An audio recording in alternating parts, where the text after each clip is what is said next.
Hi everyone, I am Dinesh Joshi and I'll be speaking to you about boosting Apache Cassandra's performance using Netty. I would like to thank the Devoxx Ukraine organizers for having me here to talk to you about this interesting topic. So let's get started. I have a lot to cover.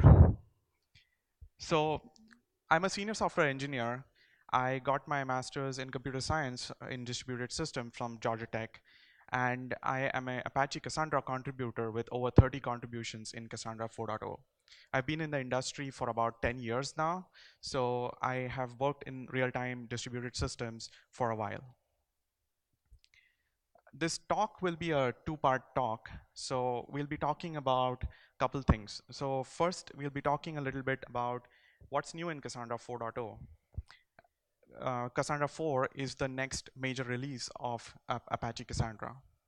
And we'll also be talking about scaling Cassandra with Netty. How many of you are here aware of what Netty is? Great. So Netty, for those who don't know, Netty is a Java framework for networking applications. And Cassandra makes use of Netty already. And in 4.0, we've refactored some of Cassandra's code to better take advantage of Netty. So also, how many of you are aware of what Cassandra is? Great. So Apache Cassandra is a database that is massively scalable, and it's a distributed database. So unlike Oracle, it doesn't run on a single machine. It runs on many machines. It's written in Java, and it's highly performant. It was originally developed at Facebook, and the scale that we are talking about Facebook is billions of users and millions and billions of messages every day, right? It was developed for their use case when Facebook was in a hypergrowth mode. It's based on Amazon's DynamoDB paper. So Amazon's database, Dynamo, has certain characteristics, and Cassandra was modeled on top of that. It's a NoSQL database and supports wide column data format. So it's a kind of NoSQL database which has certain characteristics that are good for NoSQL key value pairs. And it's highly available and partition tolerant. So in CAP theorem, is everybody aware of what the CAP theorem is? Then I can. Okay, most of you. All right, so just quickly, what CAP theorem says is a database or a distributed system can be consistent, available, or partition tolerant. And you can only pick two of the three properties, and Cassandra picks availability and partition tolerance. What it means is that some nodes in the database might be offline, but your database still continues to serve queries as long as the quorum is maintained. So let's go a little bit into what Cassandra's architecture looks like so that we better understand what I'm talking about. So Cassandra is essentially a distributed database, and it refers to every single machine in the database as a node. There's another terminology for it, but we are going to skip that for now. And this what Cassandra does is it hashes your data set on each node, and it stores your data on that node. So it partitions your data across a bunch of nodes, and this lends itself to a structure called as the Cassandra ring. So why do we call it a ring? It's because each node stores a range of data on itself. So that's referred to as token range. So each node is kind of responsible for a subset of data in Cassandra. And then for redundancy, what Cassandra does is it will replicate that data across other nodes. So in this case, B can replicate data to C and D in case the replication factor is set to 3. So typically, to have redundancy in your system, you will store your data on multiple nodes. And this is also done for availability reasons. So this is the general architecture of Cassandra. Now, with this in mind, let's talk about what is happening in the tech industry lately. This is a graph of data growth that is happening in IT industry. And this was a study that was uh, done by IDC and sponsored by Seagate. And what it shows is, leaving the specific figures aside, it shows that the growth of data is phenomenal. And in 2018, they estimate that the data that we will generate and store is about 35 to 40 zettabytes of data. A zettabyte is 1,000 times a petabyte. So as an aggregate ecosystem, we will be generating about 35 to 40 zettabytes of data. And by 2025, we will be generating about 160 zettabytes of data. So that's a whole lot of data. And with this phenomenal growth, there's another trend that's happening. And that is the data that we are generating is not just uh, increasing in size and volume. The part of the data which is considered critical is also growing along with it. So what is critical data? So at one point, it was okay for your database or your systems to be offline and nothing bad would happen, right?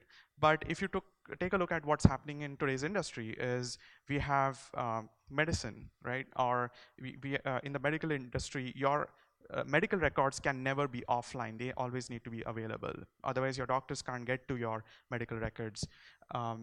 Similarly, if there are other critical applications, you cannot have your data being offline. So we are going more and more towards that place where data has to be always available. And not just that, it has to be also secure. So data is becoming more critical from that standpoint as well. So databases can't lose your data, and databases cannot also have data breaches. So security is important and availability is important, and Cassandra kind of fits that. But with this increasing growth, Cassandra also needs to keep up with the times, and it has to change in order to keep up with this phenomenal growth. So let's talk about some of the new features in Cassandra 4.0, and then we will talk about how we are scaling Cassandra to go beyond what its current limitations are. So if you look at Cassandra 4.0's change logs, it's been in the open source, it's been worked on for approximately 2 years. And right now, the community is actually testing the database. So you'll have to scroll through 8 pages of the GitHub changelog in order to get to the end of the list of features and bug fixes and stability fixes. All that has gone in, and each ticket that is recorded in this changelog is by far a big improvement in the database. And I'll be talking to you about a few such improvements. There are over 300 changes in Cassandra 4.0. So that's a pretty big change list for a database, if you think about it. So the first thing is a big change in Cassandra is repair. So has anybody run Cassandra as a operator, like just deployed and run Cassandra? Okay, cool. So you guys understand what repair is, but for the other set of audience, I'd like to talk about what repair is first. So Cassandra is an AP system, as we talked about, right? So what that means is that nodes can be out of sync once in a while, and your database still gives you a consistent answer as long as enough nodes are online. However, these individual nodes can be a little bit out of sync, and as a result, they have to reconcile the differences, and they eventually become consistent. So unlike relational databases, Cassandra is eventually consistent. So repair is the mechanism that ensures that all your nodes become all in sync. The problem is that in pre 4.0, repair would take a very long time, especially in very large clusters. So in case of pre 4.0, this would take a long time, but incremental repair was a feature that was supposed to shorten this time, data reconciliation times, and bring all the nodes in sync. It was part of Cassandra 2, but it never really worked as intended. So Cassandra 4.0 has made a serious effort at fixing this issue. And so now with 4.0, we can, we can actually incrementally repair data within few minutes. So what incremental repair does is it doesn't have to repair the entire data set all at once. It repairs one chunk at a time. And so your database nodes can be out of sync for a few minutes and not more than that, right? So this is a massive improvement as far as operability of the database goes. The second feature that I want to talk to you about is transient replication. Now, as you saw earlier, that the data growth has been phenomenal in the industry, and it's going to keep growing. One of the costs that we incur with Cassandra is that for availability and durability, or rather fault tolerance, we are replicating data across different nodes. And what that essentially means is that you have copied the same data to multiple nodes, and that is a cost. It's a non-trivial cost. So if you consider a Cassandra configuration where you have replication factor of 3, you have, let's say you have 3 nodes, R1, R2, and R3. In the current versions of Cassandra, all these nodes are full replicas. What it means is if you have 100 GB of data in your database table, then that is replicated across all 3 nodes. And so in essence, as a cost, it's going to be 300 GB to you in order to maintain that availability and redundancy. But with transient replication, we are trying to even optimize that. So what does transient replication do, and what does it actually mean? So in transient replication, we still have 3 nodes, R1, R2, and R3. But the big difference is that while R1 and R2 are full replicas of your data, R3 is just a transient replica. And what's a transient replica, you would ask? So a transient replica is nothing but a replica that just witnesses writes. As long as R1 and R2 are out of sync, it stores the data. And the moment R1 and R2 become in sync, the R3 replica will drop all of its data. So it will just provide as a vote or a witness function as long as the data is out of sync. And it still gives you the same redundancy, but at a lower cost, because now you can store more data in your cluster, or you can allocate fewer gigabytes of space to your cluster. So you can experience up to 33% reduction in storage in an RF3 configuration using transient replication. And this is built on top of incremental repair. Anybody have to do like SOX compliance or PCI compliance? Anybody working in the finance banking industry here? Okay, very few people. So one of the requirements when you're working with sensitive data is that you need to maintain audit trails to your database. And you can do it one of two ways. One of the ways of doing this is adding auditing to all your applications accessing the database. Or the other way is that your database maintains trail or audit trail of all your changes and who logs in, when were you logged in, how long you were logged in, logged off, events, and unauthorized access if somebody is trying to access your database. And what Cassandra 4 brings to the table is audit logging functionality. So this basically is a cross-cutting functionality, and it logs everything. So any changes that are made to the database, who made them, when they were made, and you can actually use them in production at scale. So it's very performant as well.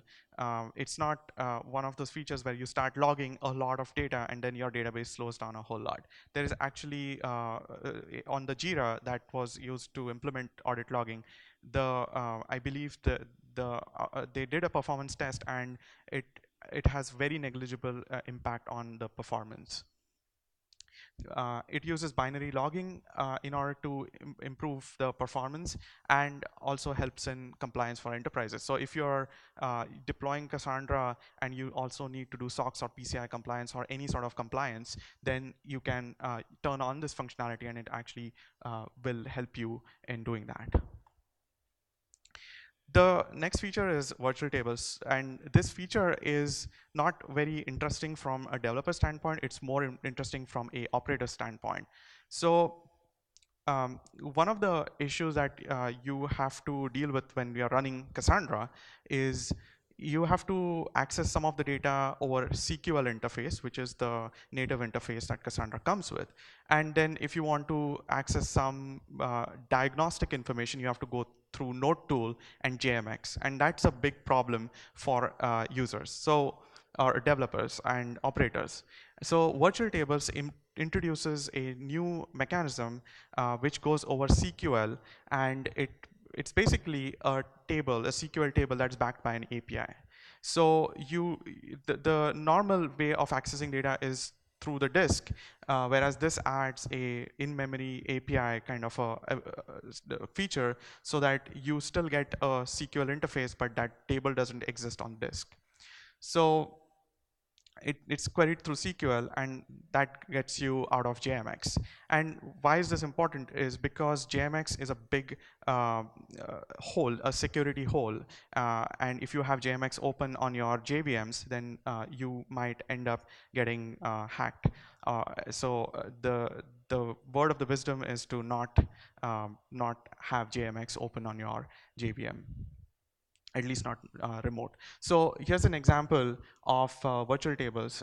If you want to get mem tables is an internal data structure that Cassandra maintains, and you want to get some of the metrics for virtual tables, then you can actually query it like any other SQL table, but there's no data that is stored on disk. This is just coming from internal data structures which are maintained in memory. Here's an example of getting variables. This is one of the interesting features because of virtual tables, is because earlier you had to query JMX in order to get all the variables that Cassandra is using at runtime. Now you can just get them over SQL, and that is very easy for operators to now write tooling around it. The next feature is the SSL certificate hot reloading. So how many people are actually using encryption on their databases? Anybody? Okay, so very few. With the recent security breaches, it has become imperative that you add encryption, even if it is running within the data center and your app is accessing your data center and it's walled off, still having encryption is good. And one of the issues with having encryption enabled on your databases is, well, you have to keep restarting the database every time when your SSL certificate expires or is about to expire and you need to update it. With Cassandra 4, you don't need to do that because we have hot reloading. And so you just drop in the certificate, and then Cassandra will just pick it up, and the connections won't experience any disruption. So your live traffic continues flowing as it was earlier. And it avoids unnecessary JVM restarts. Does anybody know why this is bad, or why we should avoid JVM restarts? Great. So you'll end up losing all the optimization that a hotspot has done. So this is one of the big things for anybody who's running Cassandra at scale, is you deploy new SSL certificates and you bounce all your machines, and then the moment you do that, your throughput drops to, for a while, and then your application experiences large latencies, and it's not a really good thing to do. So so with SSL certificate hot reloading, this is not this is something that you don't have to worry about. And I was at a Percona conference in Europe a while ago, and Facebook is actually trying to implement this, but they use MySQL, and MySQL can't do hot reloading. So they are still waiting for that feature to come in. The next feature is full query logging. This is an interesting feature, and has anybody had to roll back a database, like ever? have you deployed a new version of a database and it had some issues and then you had to roll it back? Okay, few of you. Okay, how was the experience? Was it easy to roll back? Okay, so yeah, it's really painful. Databases are a stateful service, so you can't really roll them back willy-nilly. You deploy a new configuration, perhaps you can roll back the configuration, but you deploy a new version of the database, it makes it really hard for you to roll it back, and you want to tear your eyes out when you want to do that. So full query logging, you might ask, what does it have to do with database rollbacks? So full query logging is a feature that, imagine in a cluster of 100 nodes, you want to capture the entire traffic, right, that is flowing to those nodes. And full query logging is a feature in Cassandra that does high performance query capture. Then what it does is it allows you to replay. It has a tool that replays your queries. And it also conveniently has a tool to compare your data that, after you replay, compare what the responses are. And this can be done at scale with Cassandra 4. How would you use this? So in case you want to deploy a new version of Cassandra, or you want to deploy a new configuration of Cassandra, you create a non-production instance of your cluster, and then you capture your production queries, replay them to this cluster, and then you compare. And if those data sets look pretty much the same, then you're done. You're in a good place for you to deploy the new version of the database, or deploy the new configuration without really worrying about having to roll back the database. So this is a very interesting feature that can be used for testing and testing your applications as well as your database. From a reliability and stability point of view, Cassandra has a couple things. It has checksum transport. So what is checksum transport? So the clients connect to Cassandra and they transfer data. Now, if you're running, let's say, 100,000 instances of Cassandra in your data center, like at really large scale, you end up seeing bits getting flipped. There are cosmic rays and they cause havoc in your data center. Sometimes. And if you're running 100,000 instances, then you might experience data corruption during transit, or network cards start failing, and they don't fully fail. They just start flipping bits randomly. So checksum transport kind of prevents that, or guards against it. And then we have checksum storage as well. What that means is there are parts of the data files that are checksummed so that they don't lead to data corruption. So all of a sudden, your database will not start giving you wrong answers. So this is the second part of the talk, which is personally for me, it's a little more interesting than going through a list of features. So Netty is a very performant networking framework, and Cassandra makes use of it really well. But there are parts of Cassandra that did not make use of it.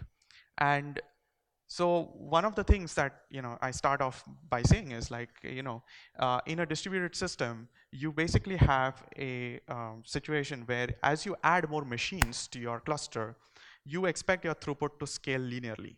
But that doesn't always happen.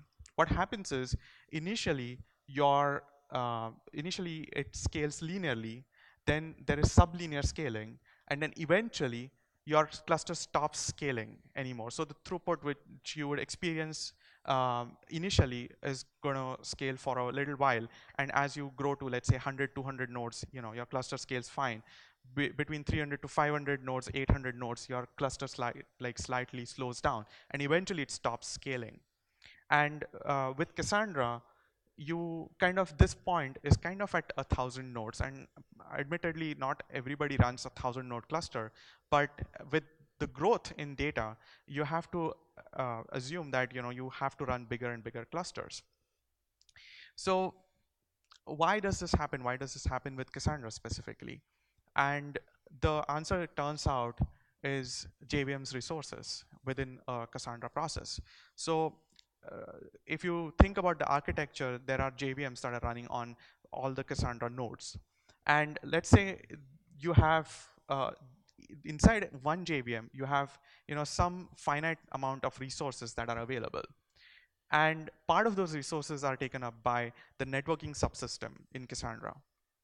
And the second part are taken up by the storage subsystem.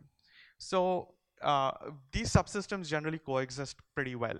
And what ends up happening is, as you start adding nodes, the networking subsystem is going to start consuming more and more resources in the JVM. That causes contention. And when it causes contention, the storage subsystem, which is reading and writing data to disk, starts slowing down, or networking starts performing poorly.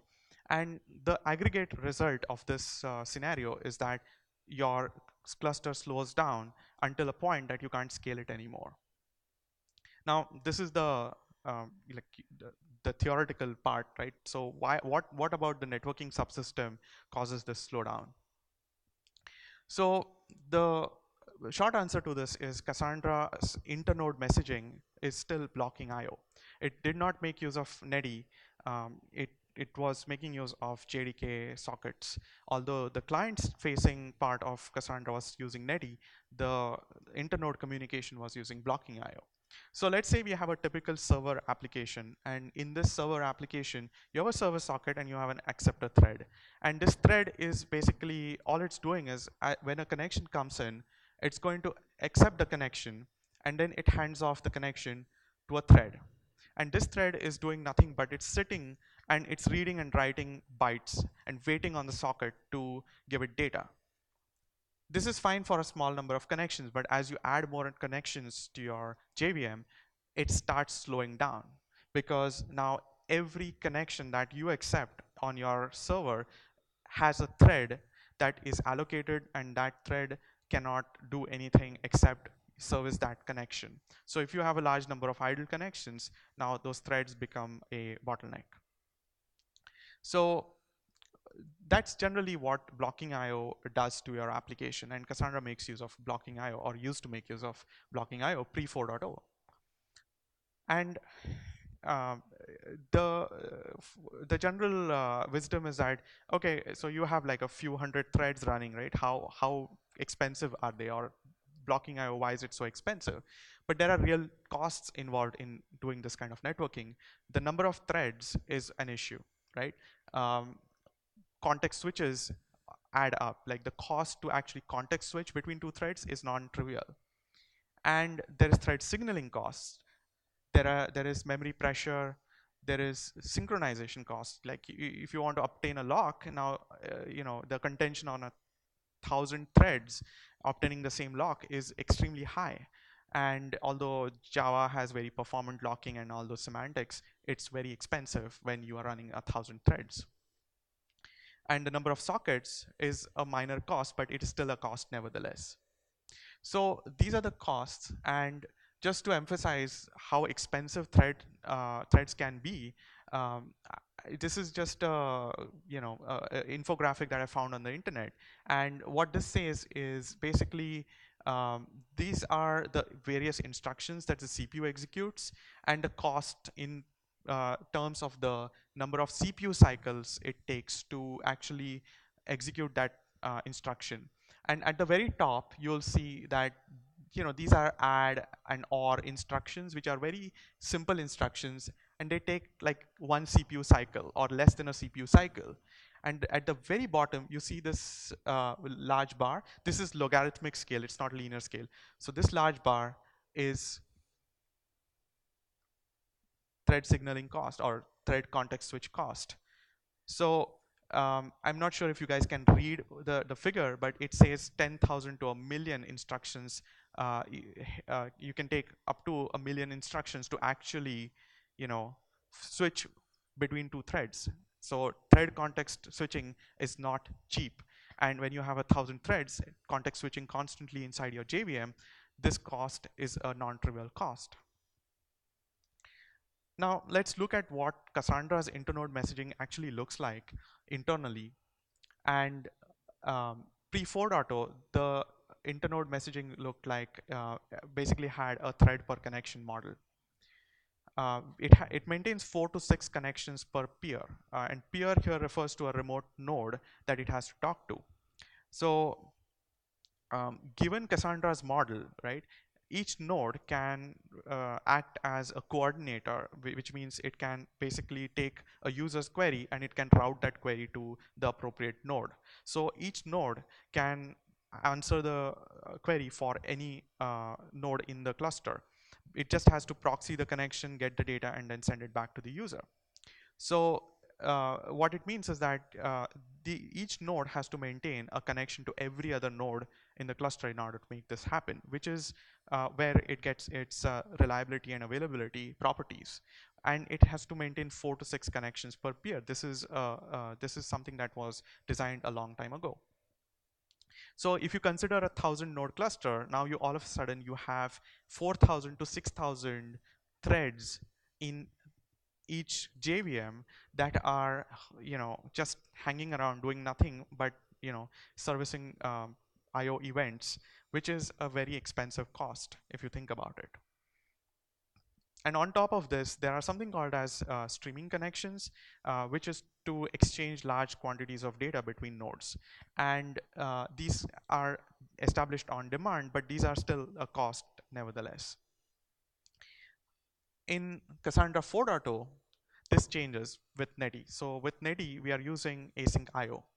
So the number of threads that we spawn are proportional to the number of CPU cores that we have on the box. And we also bound them. Then Netty also has JNI for ePOL and KQ. So does everybody know what ePOL and KQ is? Okay, few people. So every operating system, or at least the major operating systems like Linux and BSD, they provide libraries or native interfaces for performing async IO operations. And while Java's NIO makes use of this, Netty actually adds a JNI binding directly into ePOL and KQ, and it's highly optimized for being very garbage collector friendly, so it doesn't generate as much garbage as NIO. So with JNI bindings, it makes it easier for any application to actually make use of these two mechanisms and get better performance and better garbage collection statistics. Also, Netty comes with JNI bindings for OpenSSL, and while JDK SSL exists, it's not as performant as the JNI bindings with OpenSSL. And Cassandra 4.0 networking looks something similar to this, where you have a central event loop, and that event loop in async applications, the event loop is just a thread or a group of threads that are handling IO events. Here you have a large number of channels. In Netty's terminology, a connection is referred to as a channel, and you have a central event loop that is servicing those IO events as the IO events occur. So if you get a read or write on a socket, the event loop is engaged, it handles that and moves on to the next channel that is ready for servicing. So with this particular model, you have a few number of threads that are handling a large number of channels or large number of connections. So you can drastically reduce the number of threads that are required to actually service large number of clients. And so this reduces the number of total threads that are required to build the whole Cassandra ring inside the JVM. The next important piece that Netty contributes towards is streaming in Cassandra. So as I said, streaming is the mechanism that is used to transfer large quantities of data. So it's essentially for exchanging data between nodes. What sort of data? So as you saw earlier, Cassandra replicates data in order to maintain redundancy. And when a node is node goes down and you have hardware failure, you need to replace that node with some other node. So in case of a host replacement, a new node comes up, and then it has to immediately synchronize data from the other two nodes. And streaming is the mechanism that it uses to kind of pull all the data from different nodes and stores it on its disk, and then it starts, functioning as part of the cluster. So it's also used for repair and range movements, and there are many other operations within Cassandra that makes use of streaming. This is an interesting use case for Netty. So to understand how streaming worked prior to 4.0, uh, you have to see that, let's say there are two hosts, host A and host B, and this is the host that is bootstrapping. So this is the new host that has been added to the cluster because the old host went down. And the Cassandra daemon stores data in files called as SS tables. And each SS table is partitioned into various chunks known as partitions, right? So how does streaming work in pre 4.0 is both nodes have to actually allocate some memory, and once memory is allocated, host A is going to take the appropriate partitions, read it up into the memory, and then it serializes them and transmits it to the other host. After it transmits it to the other host, the host B takes those data, the partitions off of the wire, and it deserializes them, reifies them into objects in memory. And then eventually it then writes them onto disk as SS table, so the data files. In this model, what happens is both host A and host B experience some garbage collection. Host B notably experiences a lot more garbage collection issues because it has to read every byte, it has to deserialize it, and refi it into memory and write it to disk. But if this host, if it is coming online, it's fresh, then it has to pull pretty much all the data from other hosts that replicate its data range. And pre 4.0, we didn't really have any optimization for that situation. In 4.0, what we do is when we detect a situation where, let's say we want to transfer the whole SS table, the entire SS table file, we simply take that and zero copy it over the network. And zero copy essentially implies that you take data from the disk and execute a call, I believe it's a system call, that just writes it onto the network buffer directly without involving the JVM, without involving the CPU and the memory, which is the heap of the JVM. And then it, on the receiving side, it directly writes that file onto disk. So in this case, it also uses zero copy APIs to copy all the data from the network onto the disk. And uh, with this mechanism, we admittedly transmit more data because on the receiving end, you have to regenerate some of the components. But what we do is we send all the data and all the components of the SS table. So you are going to transmit more data, but it's cheaper to do it because now you don't involve any CPU and memory here or here, which means that node can continue serving queries at the same rate as it used to earlier. So, this is all theory and a lot of buzzwords and whatever, right? What's the real impact on a user? So this is the time to recover a node. So when a node goes down, it takes some time for it to recover. The green line is Cassandra 3X series, which is the previous version of Cassandra.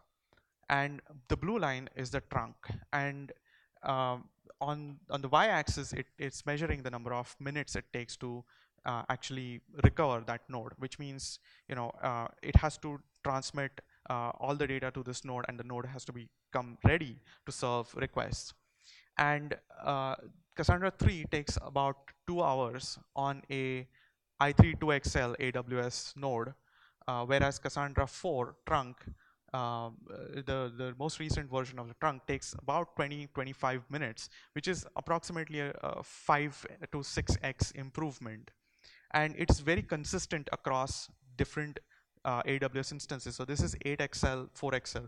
And so you see that, it all depends on how much network bandwidth you have. Whereas with Cassandra 3, you can see the impact on it, on the amount of time it takes to recover, even beefier instances cannot compare with the most underpowered instances as far as streaming data goes. So this was actually a test that Netflix ran on a 206 node cluster with 500 GB of data. And they were only trying to see how long it takes them from terminating a node to rebuilding the node. So this is a massive improvement, and Netty enables this. The other thing that I wanted to show you guys is OpenSSL impact, right? So if you want to actually do scalable encryption on your data during transport in your database, then using Netty's OpenSSL engine is a different improvement. Um, the OpenSSL engine is the Netty implementation. So this is Netty's JNI implementation, and the SSL engine implementation is the JDK implementation. And as you can see, the JDK implementation is like 4 times slower in terms of the number of requests, and also in terms of the raw number of bytes it can actually encrypt. So this is primarily because JDK kind of uh, guarantees that you can use their SSL APIs on any platform, that the JVM is available. But with the OpenSSL engine, you really need OpenSSL, right? So you're trading flexibility for performance, which always generally is the case. So let's summarize what Cassandra 4 is bringing to the table. Uh, as far as Netty goes, right? So some of us have been testing this in the Cassandra community, and what we have observed is, on an average, there are 40% lower latencies and 60% lower P99, that is 99 percentile latencies in serving requests. And this is on a baseline of about 2 milliseconds. So you know, there's a dramatic reduction, which means you can get like 1.2 milliseconds. So there's a Jira which captures these metrics as well. Um, the amount of memory that is used for the networking subsystem has also reduced dramatically for large clusters. Um, there's scalable internode encryption now, thanks to Netty's OpenSSL bindings. So as you saw, you can get up to 4 times more throughput, and we have better throughput and response times compared to 3.0. So the benchmarks are still going on, and Netflix and other folks in the community have been testing this, and they've seen increase in the throughput that they can achieve on the same set of hardware. So they are actually logging all their performance benchmarks on a ticket in Cassandra's Jira. It's all open source and available online. So in summary, 4.0 versus 3.0, right? We have better operability. So from an operator standpoint, 4.0 is a lot better at operating. It is much more scalable, I would say. And Cassandra was already very scalable as a database, but it's more scalable now. And the latencies have reduced also dramatically, and there is a faster recovery time. So this is very important for big organizations which are running hundreds of nodes inside a cluster, and they can't afford the node being unavailable for 2 hours as it's just copying data between nodes. So this is an important change as well. Also, it de-risks you because nodes are now going to be unavailable for a much shorter duration, right? So the cost effectiveness is also better.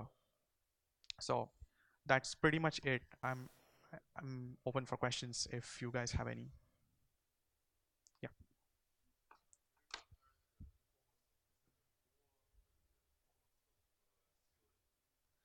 So no, I don't believe anybody is characterizing Cassandra's performance with ScyllaDB. But recently I saw Scylla's post on streaming, and they have it up on their blog post, and they were able to do, I believe, something like um, they have a similar sized AWS instance, and they loaded 240 GB of data. We loaded 500 GB of data, and we were able to stream it in 22 minutes, while their figures were more like they took, I think, an hour or so, or 45 minutes. So they took twice the time to replicate data to a node, while we took basically half the time, but with twice the data. So there's a difference, but we are not really in the community comparing performance with Scylla. Uh, yeah. I mean, you're free to try it out. I would rather encourage you guys to try it out and report any performance issues and bugs in Cassandra so that we can improve them. Or better yet, give us a patch. Yes. Do I need to migrate data from 3.0 to 4.0? Is there any migration or it works out of the box? So Cassandra, being a distributed database, the way typically it does the migrations or handles the migrations is we can do mixed mode, which means you can actually start deploying Cassandra 4 on a subset of your nodes, and we are backward compatible. I believe one version backward compatible. So if you are upgrading from 3.0 to 4.0, then you can actually just deploy 4.0 and you can bounce the instances as 4.0 comes around. I have been told that you shouldn't do a full table scan on a Cassandra table. I don't know if it's a myth or if it's true, and if it's still true with 4.0 or so, but I was kind of told that when you do that, you can actually crash the whole cluster. So is there any answer how you can deal with it when you actually need to do some processing with all the data in some table? Thank you. Right. Yes, it's true. Like Cassandra is not meant for doing like full range scans across the database. So if you do select star from blah, where some random, you give some random string, and then Cassandra has to basically scan through the entire data set to determine the rows. So then you have to add allow filtering or some other clause. So that's still true of 4.0. Basically the data model that Cassandra has is not suitable for such queries. In that case, you want to use something like an RDBMS, which is more suitable for that use case.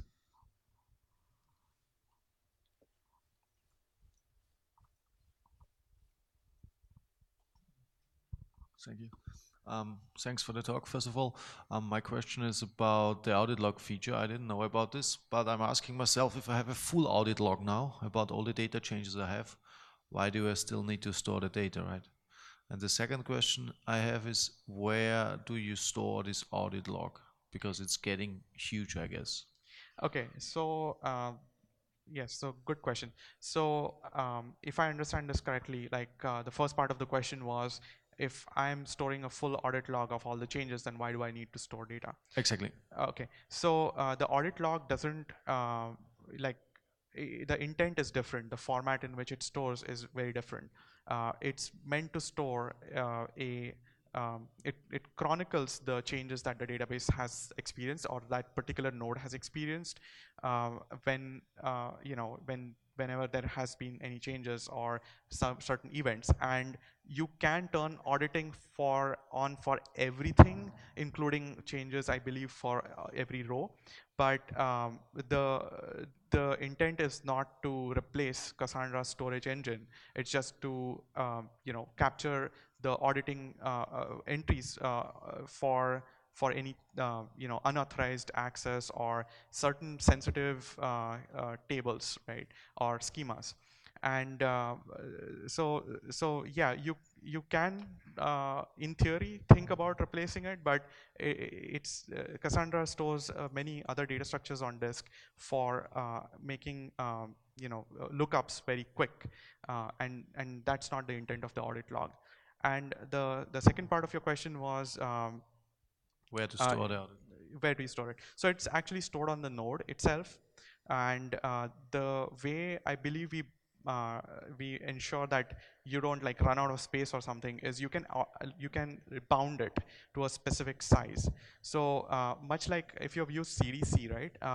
It's a file that gets produced after a while, and you need to pull that file out of the node every so often. Otherwise, that node will get filled up. But even if it gets filled up to a maximum limit that you set, it is sort of a ring buffer, so it keeps rotating. So you wouldn't crash your cluster as a result. Okay, thank you. Cool.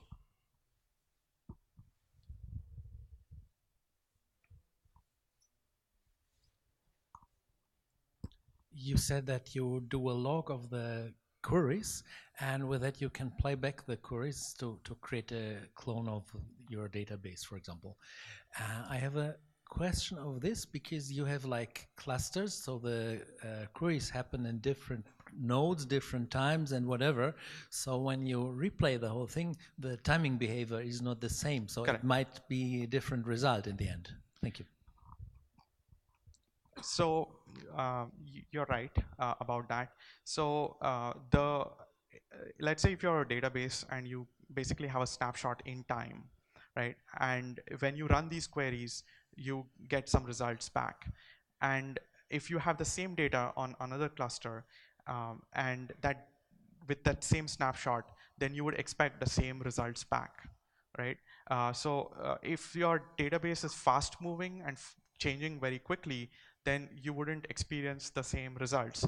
But what FQL allows you to do is you can compare and the differences, and if it's just a difference in values because a newer value was written, then you can maybe ignore that because those are, you have to do a fuzzy match. You cannot do an exact match. But if you have like a database that is immutable, so you publish some data to it and it's not going to get updated, then you can expect like 1:1 the exact results back, right? So 100% match could be expected.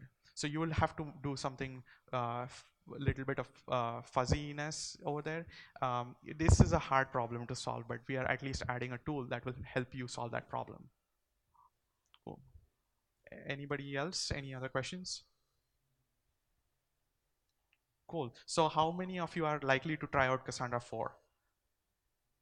Okay, great. So 4.0 is not yet released. It's still on trunk and we are still testing it. So if you guys want to try it out early, there is already a bunch of people who have signed up for testing it. You can email us on the dev mailing list or user mailing list, and somebody will guide you on that. And you can help us test it out and give us feedback, report bugs, or as I said, also give us patches. That would be best. Okay, cool. All right. Thank you.